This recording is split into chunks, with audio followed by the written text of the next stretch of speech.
Come on, ride the train and ride it. I'm hearkening back to 20 years ago, terrible songs, and we're going to be talking about a train movie, Snowpiercer, on this Last Nighters episode 118. And you can find this on the Launchpad Media, where they're always launching new Asian direction, and also at lastnighters.com/118. That will be the show notes and more. And we're going to be talking about the Oscar-winning director's film, Snowpiercer. He won this year for Parasite, which is another one that might be worth doing sometime in the future. But this is a movie that was handpicked by our guest. He's a returning guest. He was on for The Outlaw King. And was it The Truman Show?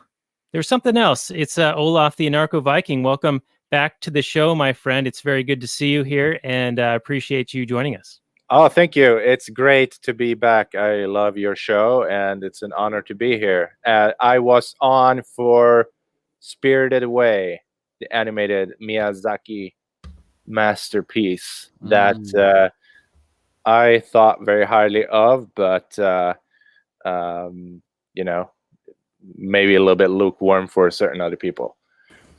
Oh, those are fighting words. Well, thank you. Thank you for come back after we trashed that a little bit. Now, I do think it was good, and I do have an appreciation for Miyazaki as a result of that, and I do want to watch more of his movies. And I saw that all of the Studio Ghibli films are coming to Netflix everywhere but in the US, unfortunately. Yeah. I don't know. I haven't paid attention, but yeah, there are other ways you can find them, obviously. But yeah, it would be nice to have them all collected. Like if you have something like Disney Plus, I would like to have something like Studio Ghibli Plus, or like add addendum to Disney Plus, something that it would be nice to have them, a collection of them. Yeah, indeed. Well, thank you for coming back on, and we will have the show notes page with your prior appearances on, and we will start off with the Google description information, and then we'll go to Robert for his reaction and his opening diatribe, which he's always got one in the chamber there. Speaking of one in the chamber, if you are one to carry a firearm for self-defense purposes only, and you are legally authorized to do so, I can't give any advice that's not quote unquote legal, but there's this new holster that I've got, and it's amazing. It maintains your firearm below your belt line, and it's still accessible. It's called the Urban Carry G3, and you can get one via our affiliate link at lastnighters.com/G3. Check it out. And one recommendation is, if you do make a purchase, to sign up for their loyalty program first to earn points on your initial purchase, and then you get money off any future purchases as a result too. We'll have this on the show notes page as well. Just thought I'd throw that in there because it's during times like this, I've been wanting to carry, and my prior method was an inside waistband holster, and it would always print and get exposed whenever I would move. And so I'd always be constantly like trying to cover it up with a shirt or something. And this solves that problem. It's very, very comfortable. So check it out, lastnighters.com/G3. And back to the show. All right. So Snowpiercer came out 2013. It's a drama/fantasy film, 2 hours and 3 minutes. And it has a 7.1 IMDb, 94% Rotten Tomatoes, and 3.5 out of 4 from Roger Ebert's Corpse. The Google users, 85% of them like it. Snowpiercer is a 2013 science fiction action film based on the French graphic novel Les Transpercendiers by Jacques Loeb, Benjamin Legrand, and Jean-Marc Rocher. The film is directed by Joon-ho and written by Bong and Kelly Masterson. So it's really just informational and really nothing to do with the plot of the film. It came out October 21st, 2014 in the US. The director is Bong Joon-ho, who won the best director for Parasite, or was it best film? I want to say best film. It was best picture, yeah. Best picture. He didn't win best director, right? Or did he? He might have. I don't remember. Okay, well, here we are doing a movie review show, and we don't know shit about movies. Well, who gives a shit about the fucking Oscars, Daniel? You're GD right, Robert. All right, so budget, $40 million. It won a bunch of awards and was on some many best 10 lists from 2013, 2014. The first critic review I see is Bong Joon-ho's Snowpiercer envisions a post-apocalyptic world on a train where first class is fabulous and the economy cars are a lot like hell. Let's go to Robert for his reaction. and then we will go to our guest Olaf. Well, I assume you said something in those last few seconds. I just want to congratulate you, Daniel, on your French pronunciation. You nailed those names. That was like listening to a native talk. But anyway, Snowpiercer. It's Bong Joon-ho. He likes to play with class, clearly. Maybe he's got some other films that he doesn't do this, but in these two films that I know him for, Parasite and this, it's all about class. This one, I think, more so than Parasite. Parasite's a little more subtle, but not much more subtle. But this one's straight out of like, you got the have-nots and you got the haves, and that's basically it. It starts off as a premise like The Matrix, except the humans destroyed the sky to fight global warming. In The Matrix, they're doing it to fight the robots. But this is it's a closed system movie, and the economics don't add up.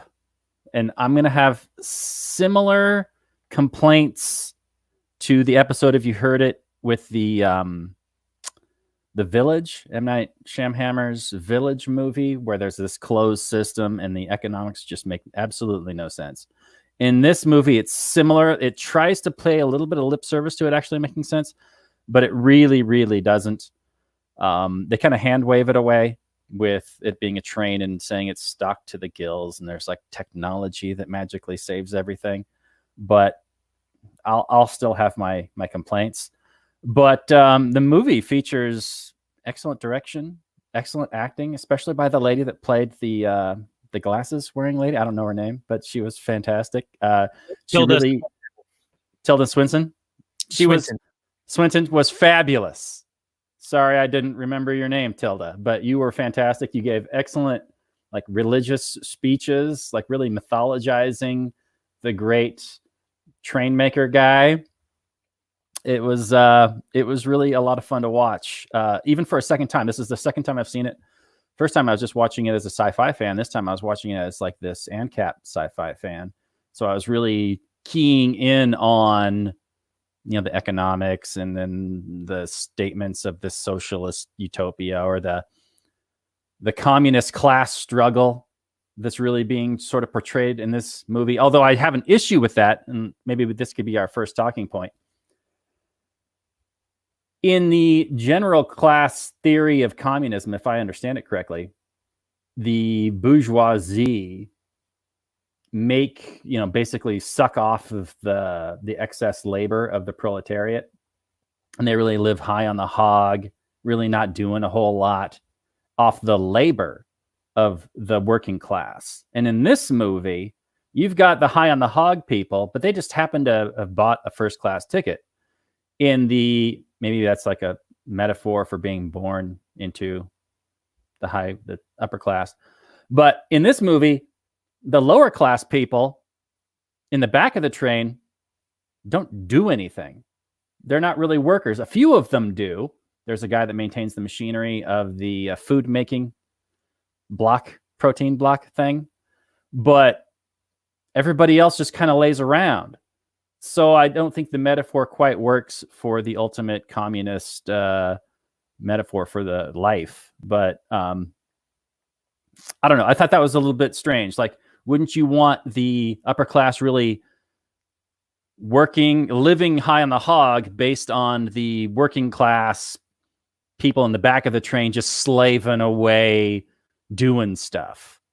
But it wasn't. They were just kind of hanging out. And then the upper class people would come along whenever they needed like a random person to do something and just steal them. But other than that, they weren't just like living on their labor. So that's my opening salvo. I've got tons and tons of notes to talk about this movie. It's very dense. There's all kinds of stuff. It even features some of the most unrealistic rifle shots or weapon shots in movie history. And that's saying something. So, but it's okay. Go ahead.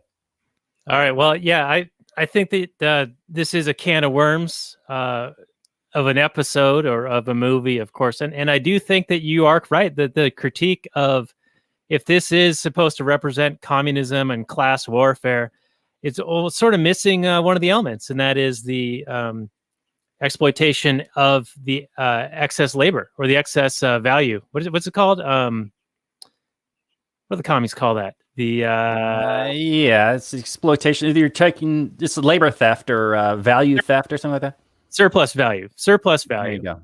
Yeah, they're really just having these people around so they can push them around. That's about it. It's like, yeah, what purpose do these people serve? That was my question the whole movie. It was like, you've got all these people in the back who are just kind of eating. They're like the useless feeders. They're not actually doing anything. They're just sitting there and reproducing, and then every once in a while they gotta, well, spoiler alert, you gotta kill them off. But anyway. Well, and you got to take one of the kids to fit in the engine room to operate manually something that broke on the thing. Well, hey, that's ingenuity, keeps everybody alive. But that's the one thing that sends him over the top. He's like, no, I can do with the murder, with the child labor. That's where I draw the line. Yeah, that's the big line. All right, so Olaf, let's go to you for your take on the lack of Google description and anything that we've talked about thus far, and then take us whatever direction you'd like to go, sir. Yeah, good. So, well, let me start off. It's very nice to see all that snow. It makes me feel right at home from the Nordic part of the hemisphere. But I was not a big fan, and there are some reasons for that too. But I just thought it was a really bizarre movie. And I think when you talk about communist sort of this class system, maybe it's more sort of accurate describing it as somebody who would make the pitch for, I don't know, some kind of UBI or something like that, because there just wasn't anything to do for these people. The closed system had sort of these limited amount of resources available, and they just had to be kept at bay, because otherwise it would sort of tear down the standard of living for the other people who were consuming the limited resources that were available. But as I see it, the meaning, or you can draw like metaphorically from this, is this almost like a journey through the different class systems of, if you want to call it like a communist dystopia, because it kind of feels like that. But I feel like there's a lot more than just the have and the have-nots. When you travel through it, as you go forward in the train to the different cars, you encounter a new set of like realities that are present there in each of these boxes. And you go through these where they take care of the fish or the plants, and there's some kind of orange grove in like a greenhouse environment, and there are people there meticulously taking care of those environments, and they're kind of filling a purpose to some extent. And even the guy who worked doing those protein bars being all by himself, that's still a step above from the what did you call the tail section of the train, where they just live in like squalor and their own feces and practicing cannibalism. So it's a little bit, seeing the symbolism of traveling through these different class systems to the front of this mythological space, almost like held up as a deity. Like the engine in itself is a deity that is worshipped by the passengers in the train. And you can see that when they travel through like this educational car, and the children's getting their proper indoctrination to worship this deity that is the engine and its creator, kind of like he held up as a god, Wilford. So that was my impression of the movie. There are a lot of elements that we can talk about within each of these sections, but I think I'm gonna just pause there and see what you guys where you want to take this. All right. Well, that was good, and yeah, I think you're kind of right, and it's less of a class system and more of a caste system. Right. Like you're born in a specific strata, and you can't change from that at all. It's like how I think it used to be set up that way in India. So there was really no advancing even on your merits, and they're very particular about maintaining balance in this environment, this closed system. But I got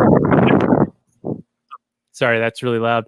That it felt like a hole to me in the idea of, well, they need to cull the last car by 72% or something like that to get the population in balance. You would think that if they were that far out of balance, that would have been a problem long before. Like, why would they wait until it's 72% or something like that? Like, obviously they can support that amount for a period of time before then they basically manufacture these two competing ends, manufactured by colluding together to create this tension and these revolutions by sort of manipulating people into doing them so that they die as a result heroically or whatever, and commemoratively. And that was kind of the big reveal at the end that made me sort of turn towards liking this movie, because watching it all along, I was like, this is kind of dumb and it's not getting any better until that final element where you realize that what's the guy's name? Gregor was working with Wilford to manage this whole scenario to get the population down, this population control eugenics system that was going on, using false flags and lies, sort of like the Zbigniew Brzezinski grand chessboard kind of shit. And Robert, you mentioned the Matrix. It reminded me of when they said that when they first put people in the Matrix, it was like a utopia. Whatever the people thought was going on, like, you know, they're in these pods, but the program that they were living in was perfect, abundance, Garden of Eden model. But people would reject that. They needed some tension. They needed some strife. They needed some something to ground it in reality. And it seems similar here. That was what these manipulations were for, was to create that tension and give them purpose and not reject this kind of utopian system, even though it was dystopian for the people in the back, sort of utopian in the very front. And yeah, you're right, Olaf. There were some workers in the middle who seemed to be kind of actually doing something productive. I also noticed as you move further up the train, you got into more degeneracy and more opulence and less caring about doing anything of value or productive. So I know that would be a key talking point for you. Oh yeah. I mean, that was very interesting because you get through these after the tail section that's just pure hell, right? So then you get to the guy who's making the food, and he is on board with this. He's really excited. He's like, "This is my place. This is my purpose. I need to be here." And Kurt is like, "What? You don't want to come with us and take the engine? There's a revolution going on." It's like, no, bro. I'm staying. I don't want to be part of this. That's like his reaction to this. And then you get forward again. You get to this closed ecological system of the fish tank and how they make sushi, and you travel through the greenhouse and how they take care of all the fruits. And then you get to the the people that consume, the high time preference part of the car that's just full of like hedonism and the social degeneracy, a lot of drug use, kind of like orgy-like environment. People are just high and kind of useless. They're just consumers of this thing. And I am not entirely sure what the meaning of this is and why it's coming in the order that it's coming in from the directors and the producers, and why they structured it that way. But it's really weird because I did not expect that coming. But you kind of see this more, the higher end living becomes less useful, becomes the degeneracy and the individual hedonism seem to increase the higher up that you get in the train, because like this, the luxury you have to pass the time, and you don't have to worry about starving or eating your own arm or something like that. Then you have to do something, and then you just what can you do? You're in this like really closed environment. There's not, you turn to all sorts of things that are to satisfy short-term pleasure. So there's really nothing to do for these people. Yeah. So Robert, let's go to you as you take a big swig of water, because I know you're gearing up to say something like a long diatribe based on what we've talked about so far. Well, you guys have all made some excellent points. It is interesting how you would have almost nothing to do. You'd have to find time to spend your days with, and so it's completely realistic how they would be like, well, I'll turn to drugs or whatever, especially if in this world you're not given a task. Like these people don't seem to have any jobs. Like there's only certain people that need to do jobs. Like there's a dentist, there was like a tailor, and then there's the guy that makes the food, there's the guy that cut the sushi, and there's a few people. There's the people that tend the worms and the services, Robert. Essential services. We're all living Snowpiercer right now in quarantine. Right, but then everybody else is just living high on the hog, doing nothing. But I think, it's okay. Let me talk about economics for a little bit. Even in the reality of the tail section, even though nobody seems to poop in this train, it's really annoying. Movies, they just ignore that, but there would just be filth everywhere. Anyway, right? They lose a point because Robert likes poop in his movies. I know they're not going to show a poop scene. I'm just saying, if they don't even have food, there are situations in the real world where people are just pooping in cattle cars, and it's horrific. Anyway, even in this environment, there is specialization going on in the train in the revolutionary world. There is trading. There's an economy. They're trading these protein blocks for different things in order to make their tools to create these, like, their plan to escape out of this place, which is good. I liked that. Like, even in a prison, you got economies. So you can't stop people from trading and specializing, which is great. But in a real world scenario, I think you would want to take advantage of the ingenuity and the genius of everybody on board and explain to them the reality of the situation in which they find them.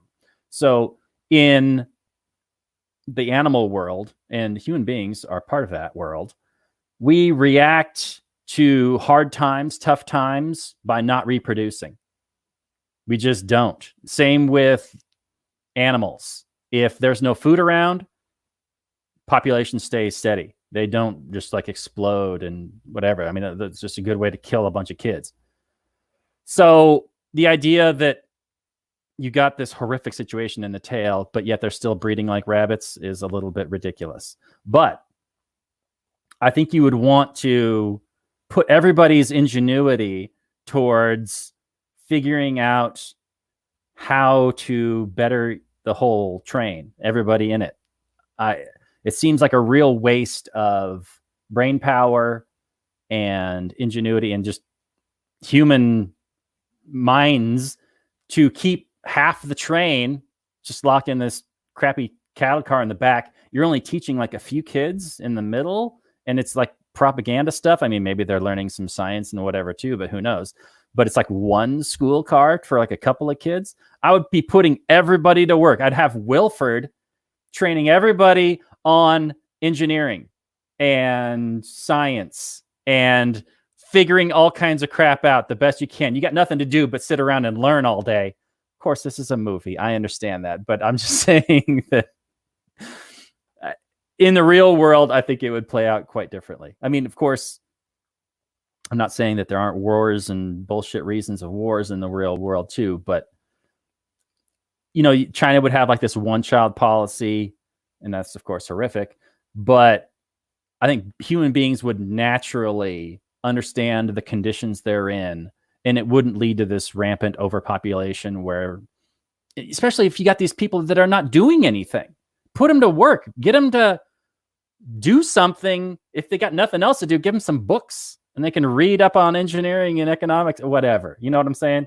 It just seems like you sort of sound like a central planner there, Robert. Do you mean just like liberate them and allow them to work if they wish and provide value for others in exchange and all of those things?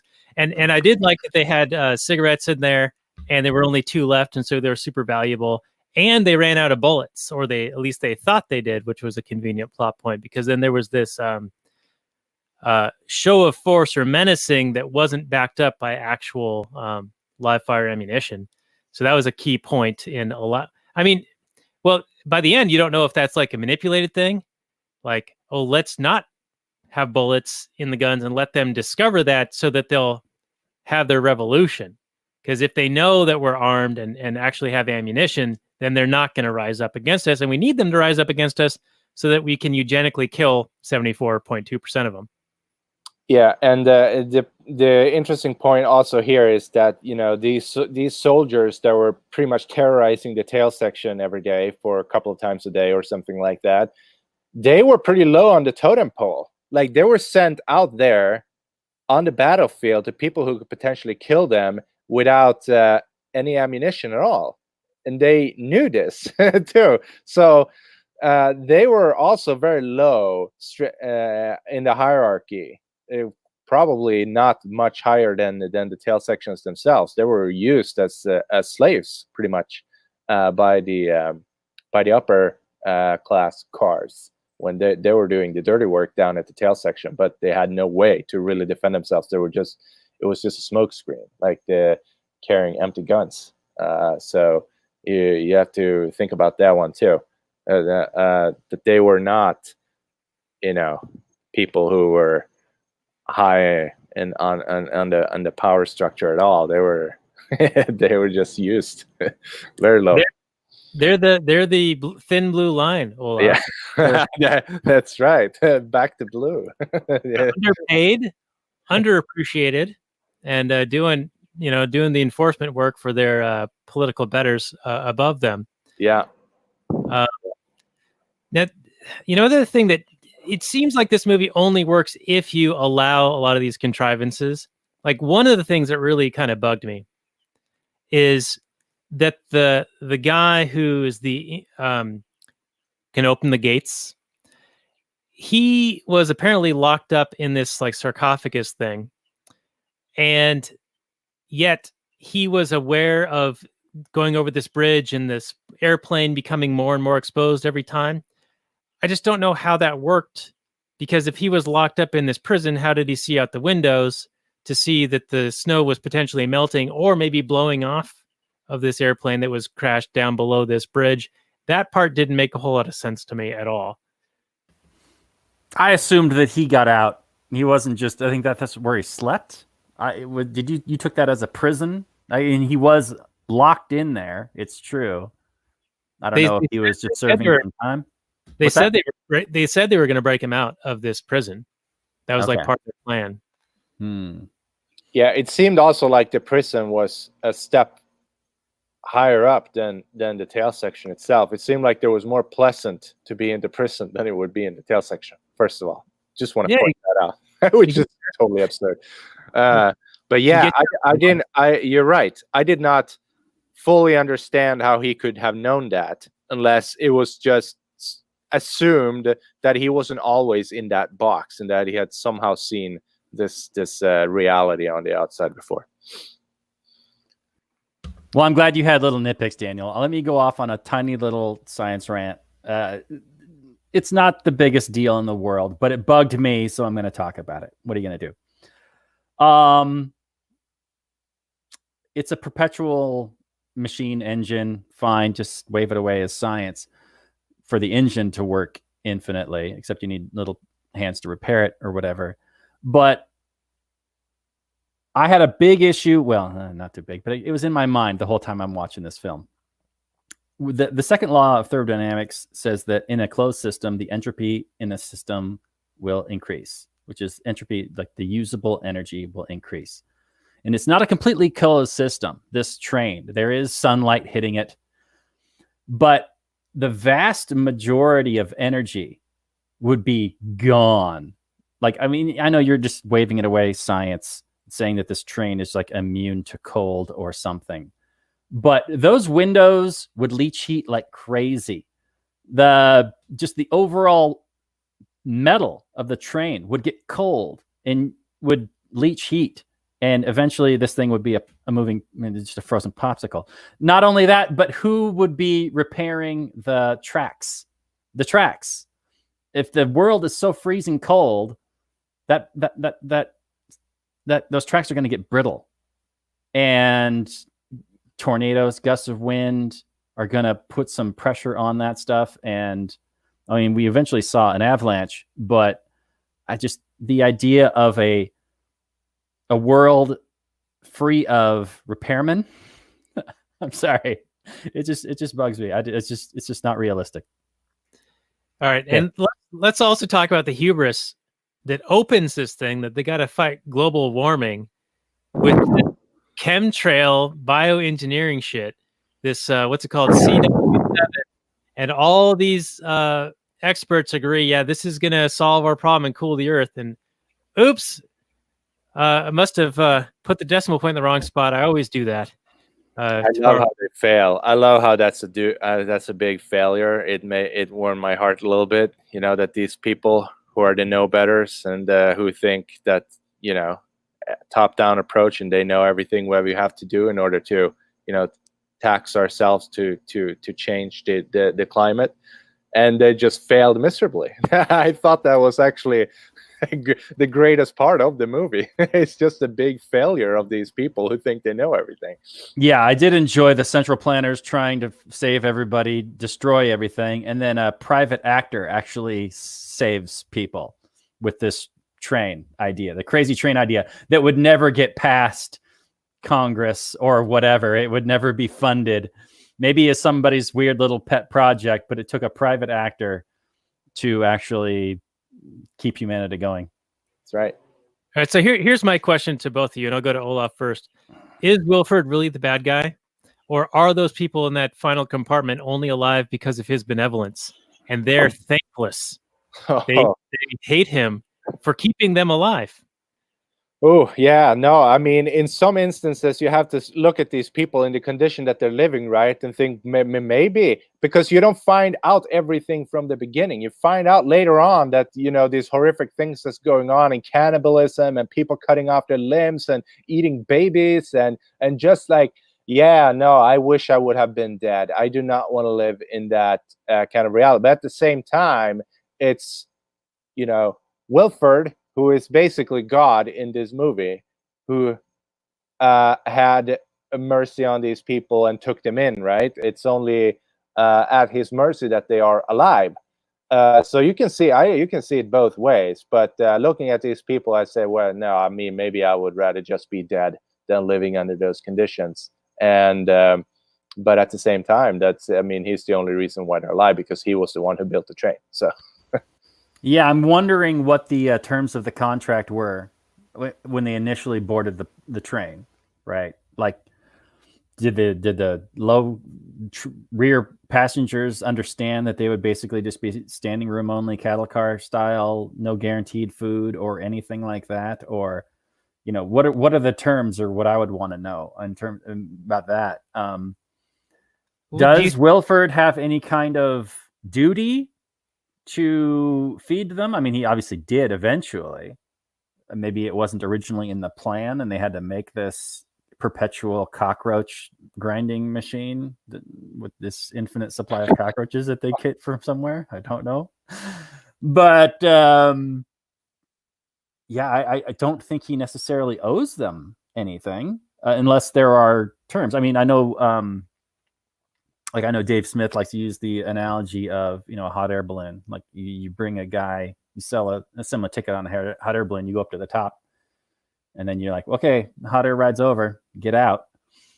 So yeah, I mean, kicking people off the train, I think, would be a violation of whatever contract. I don't think there's that, but I don't know necessarily what the terms would be in terms of how much they are owed in terms of, you know, comfort and whatever.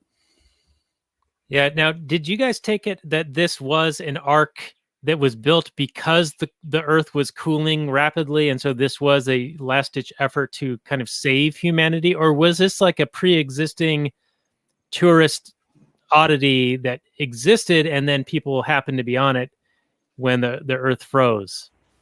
It seems like it all happened quickly, didn't it? Yeah, I mean, it from what I understood it, he built it before the whole thing, before the Earth kind of cooled down, because it was supposed to make like 1 year through all the continents, and you can see the track that it's the path that it's following. But they also say in the education car talking to the children that Wilford was so smart that he predicted this, but it sounded like, when they talk about Kim Jong-un or something like that, he's so smart, he invented this or that. So I don't know how true that was supposed to be in the movie itself, that he knew that this was coming, but that's how they were taught, at least, that he knew that the Earth was going to freeze because of this chemtrail stunt that the government pulled off, and therefore he saved humanity, essentially. That's how the children were taught, at least. Yeah, I got the similar sense that he built this thing, which initially had to have been just an economically viable business, training people around. But he must have also had the idea to make it like this perpetual engine that can withstand whatever, in order for it to, be in response to this freezing Earth. Whatever.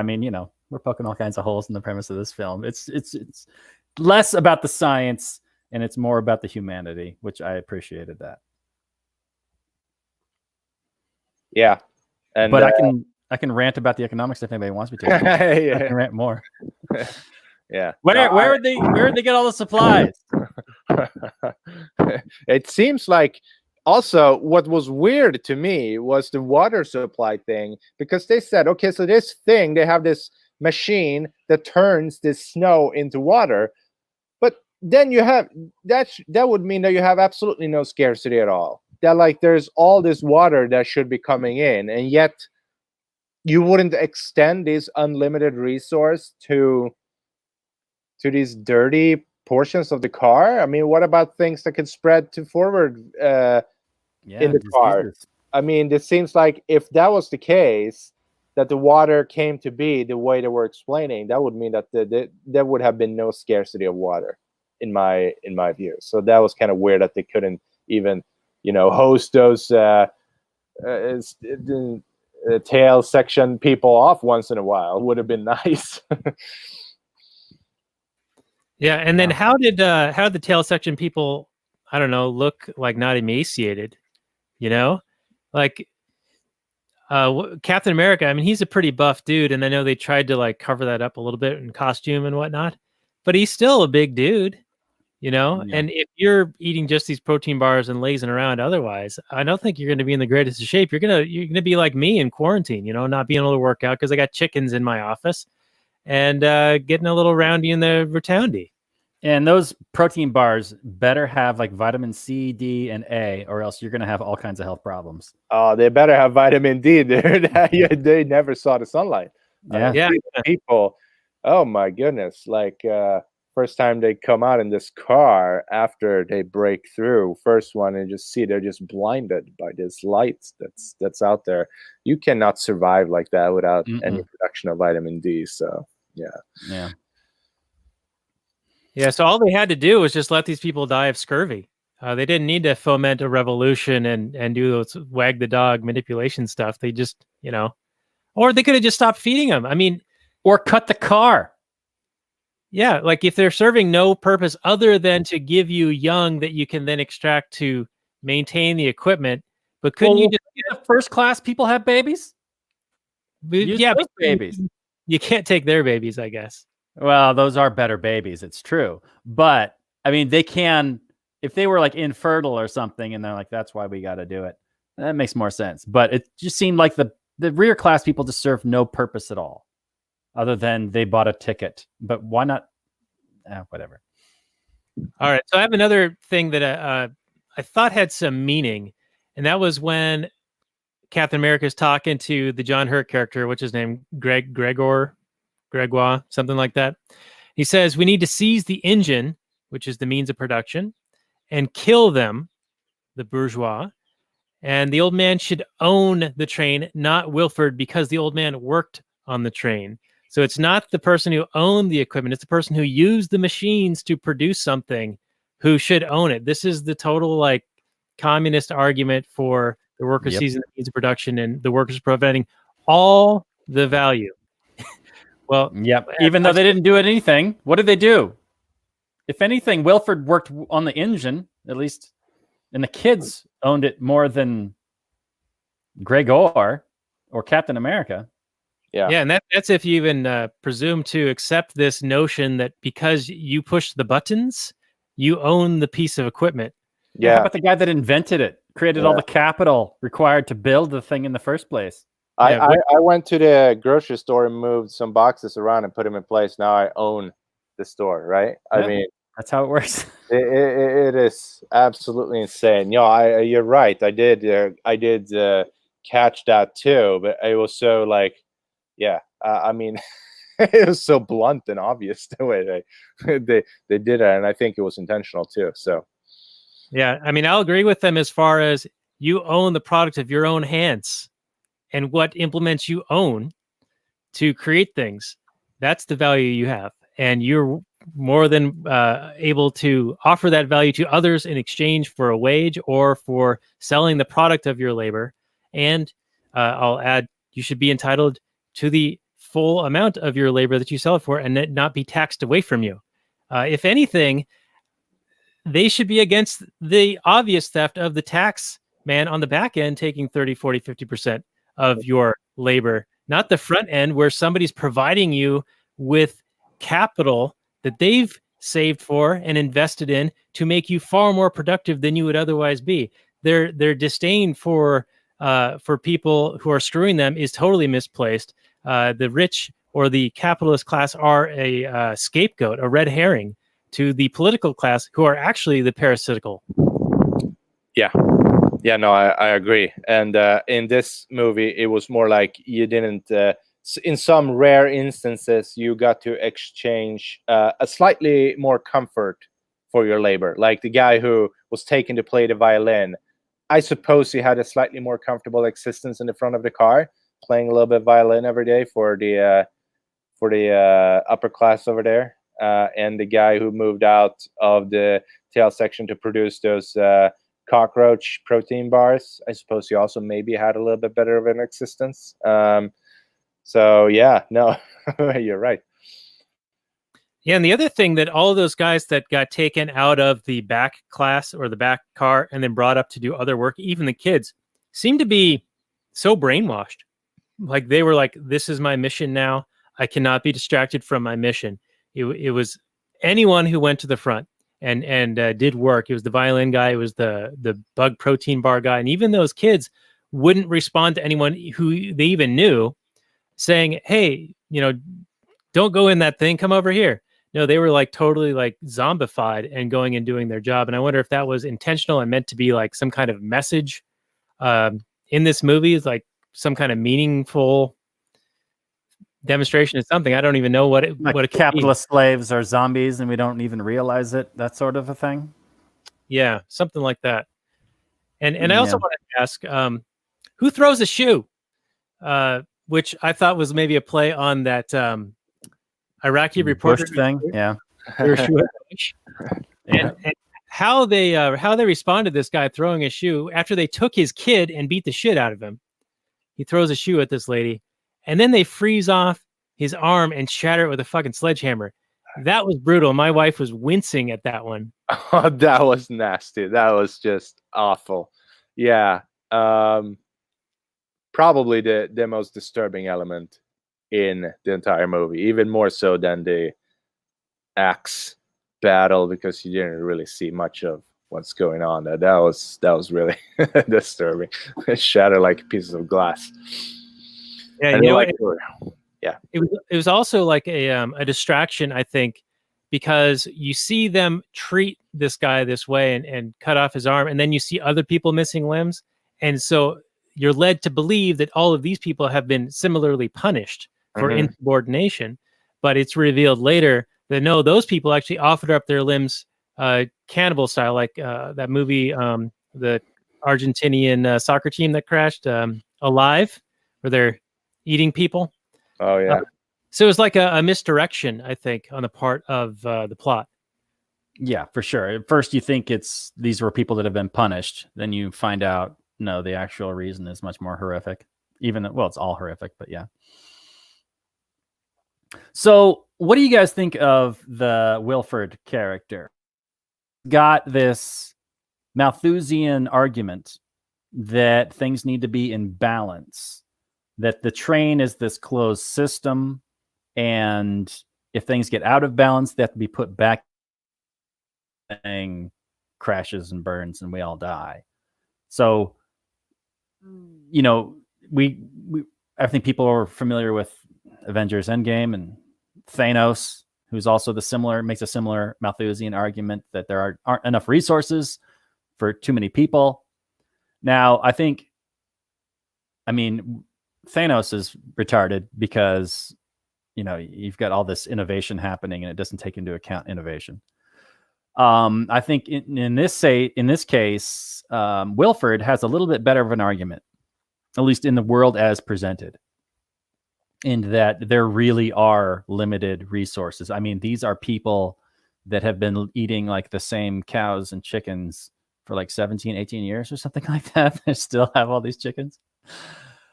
So yeah, they really, really, really have limited resources.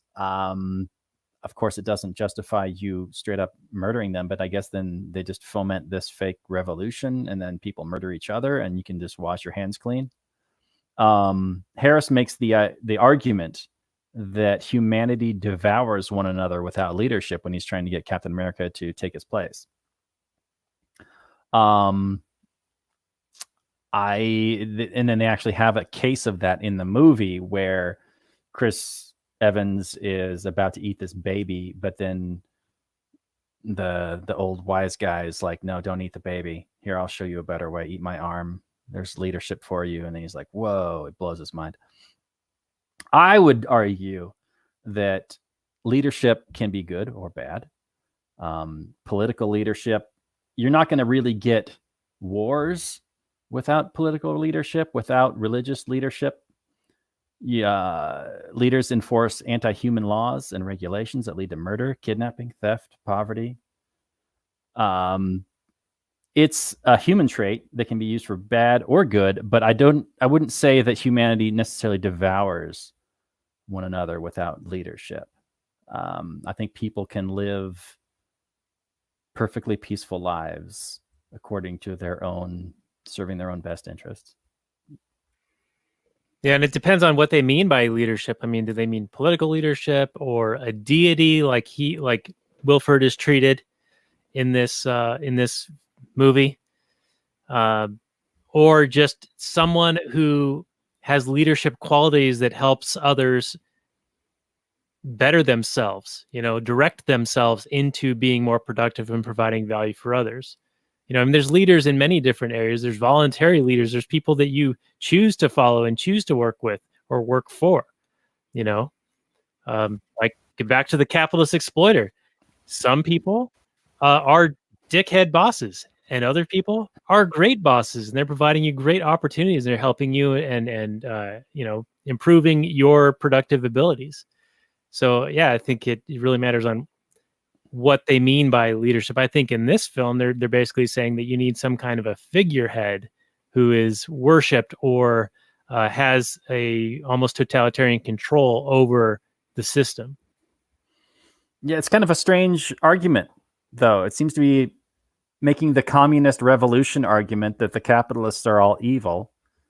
But yeah, I guess are they saying that Harris is, well, wait a minute. Let me think about this. But then he's also working with the communist leader from the back. So they're in collusion with each other. And that's the part I liked. That's the part that was like, fuck yeah, they're in on it together to screw everybody. Yeah. No, I think it's obviously different here. This is a very much a limited, closed environment where resources are strictly limited. But I don't think his reasoning for when he just we have to get rid of people was kind of vague and kind of arbitrary, like because you wanted to maintain this special balance of energy also between the different classes of the train. It was just kind of weird. There was no clear reason why they would take certain actions of getting rid of certain people. if it was just like, we need to maintain a certain population control here because otherwise we're going to run out of stuff, then they would just probably move away the weakest people from the back or something. But that's not what they were doing. They were kind of like finding other ways, and remind me a little bit of the Hunger Games. You know, they were finding these sort of almost entertaining pleasure spiels going on where they enact these coups, different coups, and then they fail, and then they're supposed to fail at a certain points, and then they estimate that so and so many people will die. It's just a very like macabre way of dealing with it, as opposed to just, hey, let's just line these people up and kick them off the train, and that's how we maintain population control. Would have been much easier, but they invented this whole new game of how to do it, which is just really sick. Yeah, all you really have to do is just turn off the heat to one of the cars. Sorry, you're all dead. You're all popsicles the next day. And then you got popsicles for everybody. Oh, boy. All right, so Robert, I know you wanted to talk about the ridiculous rifle shootout. So let's get into that. Yeah, I mean, I don't know if this is one of the top 10 most ridiculous rifle shots of all time. This is definitely one of the more ridiculous. I mean, the single-minded enforcer character, he was, I guess you could just say he was just so incensed that he had to do some craziness. But they're driving around on this train, and they hit this arc, and they're going around this circle, what seems for like a couple of minutes. I don't get it, but whatever. Then he's got this, I mean, it's like an MP40 or something like that. I mean, it's got a shorter barrel than an AR, and he is making a shot through this tempered glass, what I can only assume is like almost bulletproof glass, but definitely thermally, thick ass glass, meant to, keep the heat in as much as possible, but it would still leach heat. I'm sorry. It's not gonna, whatever. Anyway, and then not only does he shoot at Chris Evans, which is a good several hundred feet, if not 1,000 feet shot, and at least a couple hundred feet. I mean, it's like a football field with this machine gun, sort of. And then Evans shoots back with this little machine pistol type thing that, I mean, it's not going to be accurate at 30 yards, maybe even 40 yards. I mean, and then they're like hitting bullseyes. If I was there and some guy started shooting at me from that range, I'd just stand there in the middle of the glass and be like, yeah, you're not gonna hit me. It's not gonna happen. It's not gonna get through the glass, even if it did. And even if it did get through the glass, I can't imagine even do a whole lot of damage to you. So I thought it was a little bit on the ridiculous side that Evans even would shoot back at the guy. Like, even if there's some psycho shooting at you from this distance through that material, why you would stop and waste all your ammo in a completely vain effort to get back at him, just seems silly to me. Yeah, I won't disagree with you on that. And it did seem just another rather convenient thing to have this 5-minute long turn that just happened to coincide with this moment in time on this track that takes them a year to get around. But yeah, I mean, you got bullet physics to deal with. You got all kinds of bullet drop. You got the curve, so you got all kinds of physics to counteract your aim. Yeah, the motion. In order to hit Evans, you got to aim like way off from him, and somehow, okay, whatever. Yeah, it's Hollywood bullet mechanics. It's like magic bullets, all of it. Yeah, so, as if they're like rail guns and just like immune to physics. But anyway. Yeah, exactly. Well, unfortunately, we've already been talking for about an hour. So I know you've got more notes, Robert. I know, Olaf, you got more to say. So let's get some of, like the next top 2 or 3 things and then start to wind this one down. I wish we could talk longer, but there's just one thing there that kind of like touched upon what you just said, would just happen to be at this moment in time for during an entire year that it takes to make the path. The same when they were in the kids section, right? To say, oh, you know what time it is now, kids? Now it's time to look outside to see those people who tried to, you know, see how far they went in the last revolution, and they're like frozen corpses up there at the hill, and they're just supposed to remember once a year that this is now the time to look at that. It's just like I thought that was funny and kind of like, yeah. Oh yeah, and also like the Happy New Year pause in the melee fighting. Yeah. Yeah. So, there's some elements like that kind of made me laugh, but yeah, it made the whole experience a little bit weird. Yeah, and I missed the chicken car. Where did all those eggs come from? That too. We never get to see the actual chicken, but look good. The eggs. Yeah, no, strong eggs, definitely. Nice white shells. All right, so Robert, what's your hottest note left, and then we'll summary. The last thing I think we're talking about, I suppose, is the child labor being the straw that breaks the camel's back for Chris Evans, who is, you know, he's kind of being seduced by Wilford's dark side, and he's like, man, do we really need a leader? Should I be the leader guy? And then he sees the little kids working on the train engine, and he's like, oh hell no, this is all going down, this is bad, he's a bad guy. And running a sweatshop. Yeah, I mean, and this is the classic liberal argument that, you know, capitalists are evil because they'll even exploit children, where it's an incredibly luxurious argument to make. I mean, if it's down to starvation or survival, everybody needs to chip in. I'm sorry. That's just the way it is. If the little kids are the only ones that can do it, wouldn't you want the little kids to do it? Or you're all going to die? Is that better? So I thought it was a ridiculous plot point that would be the thing that turns Chris Evans to be like, oh no, I was right, he's bad.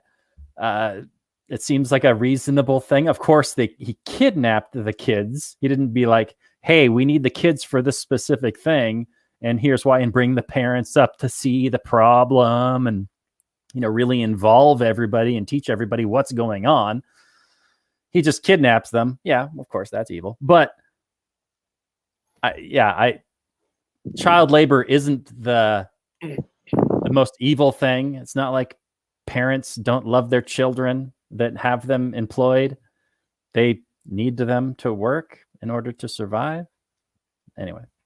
Yeah, and also if usually according to the type of logic and the arguments that they're trying to make, is that, you know, the only thing we need here is to deploy some labor unions to places like Bangladesh or Sierra Leone, and everything will just be great. I mean, are you serious? Like, they work because they're poor, so they need to work. You pass a law that prohibits them from working, you're essentially almost giving them a death sentence here, or you're sending their kids into prostitution or something like that. So the sweatshop doesn't look so bad in comparison to those other two options that are available to them after you take away their best option. Yeah, government likes to come in when there's been enough wealth created and then say, oh, now it's illegal to have child labor. And then they get all the credit for eliminating child labor, when in reality it's the wealth that allows for the kids to not have to work and to be able to go to schools or have their summers off and play around in the yard or do whatever, something unproductive, or to learn for future productivity. Yeah, it's good. Yeah, I think that's what makes me hate that damn Carol Baskin. She used to deal in tigers, and then she got out of that business and tries to outlaw it for others. If you guys been watching Tiger King, what the hell are you talking about? The government. Oh, you guys I have not seen Tiger King. I know it's the latest craze. I haven't seen it myself. I don't know, but I'm not fully understanding what's going on there, but I heard. All right. Well, I just tried to hard pivot and segue into something relevant, culturally relevant, but You two Luddites don't know what the fuck I'm talking about. We have no clue. Is it really good? I've heard nothing but good things. So far, it's wacky and wild and pretty good. So yeah, it's unbelievable, and it's 10 years in the making, and they just happened to get all this content before it went off the rails, and then they turned it into something pretty magnificent. So Tiger King, everyone, check it out. Is it a complete story? Well, we're halfway, so but I imagine it goes somewhere. All Otherwise, right. it wouldn't be a thing. Unlike Snowpiercer, it just goes around and around. Until it goes off the rails at the end. And Oh, you're right. we are And at then the mother and father of humanity walk off. Yeah, I don't know. We never know what happens to them though. Like that looks pretty. It looks pretty grim. Those conditions. Are you gonna? You still got to eat something, right? Yeah, they eat polar shelter somewhere. Yeah, I guess the polar bear is supposed to represent that there is still something living outside of the train. Right. So perhaps it is cooling or whatever, or warming up again. Yeah. But that polar bear would have had to come from another polar bear.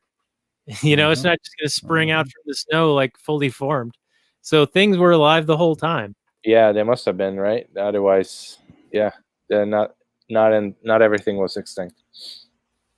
Yeah, and I guess Robert, you were saying they're going to spring forth humanity out of these two people, like a 7-year-old and a 17-year-old. Yeah, that's right. Probably a few decades in the future, but no, you got to get started soon, as soon as you can, because you don't got time, and you got to make a whole bunch of kids. I mean, you're going to have a limited genome. Yeah, it's going to get weird. It's going to get weird. There's no Snowpiercer 2, at least not yet. No. All right, let's do final summaries and reviews. Olaf, I'll go to you first. Your takeaway from the film. Also, throw in why you suggested it, because I usually do that at the beginning, and now we are at the end, and I didn't do that, so here we are now. And a score 1 to 10, if you would, please. Yeah, no, I thought, I was already, looking at what was going on with the virus at the time, although it wasn't really bad over here yet. But I figure we need to watch something, that we can relate to in a time of hardship like this and we're going through. So something like this would be appropriate just to have some perspective. And this dystopian film of failed scientific experiments to curb global warming turns into a nightmare where people are trying to survive in a closed environment that is a train that is now carrying humanity in its cars, on its shoulders of this omnipotent engine that is hold to a deity status, and where all the battle between the lower ranks of the car and the upper ranks of the car is constant throughout the entire movie, where they eventually just it's everything blows up and you have a couple of survivors. But I don't know how I would rate this. I would probably, from a scale 1 to 10, maybe I'll have to go with a 5, right in the middle. I wasn't a big fan, but the longer the movie went on, the more you got glimpses of its past that you hadn't understood yet. A little bit more appreciation grew once I understood, like you said, and I also had an appreciation for this once I got to understand why so many people were missing limbs, for instance. I didn't know that. And so then I realized, oh, well, they practice cannibalism, but you don't find out until much later. But there are some elements there in the movie also that's kind of laughable and ridiculous. So I'll have to, I'll give it a 5, and I think maybe I'm almost a little bit generous there. All right. Well, thank you for that. And yeah, my take is pretty similar. In watching this, I was like, what's all the buzz about? Especially like halfway through, I'm like, this is just dragging on. There's just like senseless things happening. It doesn't make a whole lot of sense. It certainly has some style to it. And I guess, if you're a big fan of this guy's work, you'll see, you'll see like his kind of look and feel. And it did have a little bit of a twist to it. And at the end, I started to appreciate it more, especially when it came to be that the two ideologies that are supposedly opposite each other are actually working together in collusion to deceive the masses and make them willfully ignorant of what's really going on. And so I thought that was actually kind of a saving grace for the film. So I'm going to go with a slightly higher 6 when I would have been at a 5 until towards the end there. So we'll go to you, Robert, for your take. Okay. Well, this is one of those rare times when Robert liked the movie more than anybody else. So strap in. I thought the acting and the directing and the cinematography was all quite excellent. I found the world that Bong created to be engaging. As a communist class struggle metaphor, I think the movie falls down. But for a dystopian sci-fi future film, I was engaged the whole time. It's a little bit wacky, a little bit weird, and of course the world building in a closed system, the economics are all going to fall down, and you got to kind of just put that out of your head.